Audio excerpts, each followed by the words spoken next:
J'oublie rarement quelqu'un que j'ai photographié, très très rarement. Je reconnais mes photos, j'en ai fait des centaines de milliers, et je reconnais toujours. Parce que avant d'être une image, c'est un ressenti. C'est une situation qui fait que la caisse de résonance, c'est pas seulement ce qui sort de la personne, mais ce que je reçois. Donc c'est un dialogue en fait, une photo. Donc je me souviens en général. Je peux oublier des prénoms, ça m'arrive souvent. Je peux oublier les époques, les dates, parce que je retiens plus l'instant que la chronologie. C'est l'instant, l'intensité d'un instant qui est plus forte que savoir si c'était en 2021, en 22 ou en 2008. Quoi. C'est ce que vous transmettez, hein, c'est justement cet instant que vous nous faites vivre.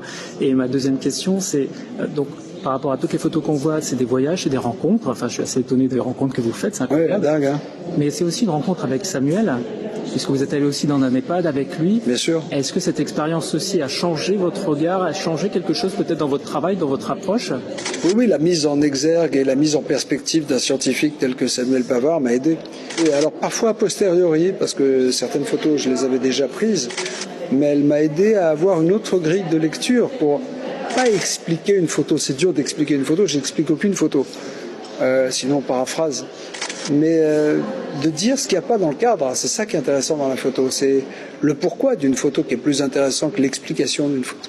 Et en ce sens, avec Samuel, on a beaucoup échangé. Je le respecte, il est touchant, on a deux chemins différents, deux méthodes, deux ADN différents, mais à la fin, on ressent la même chose quand on est face à quelqu'un de 104 ans qui te récite un poème de Ronsard.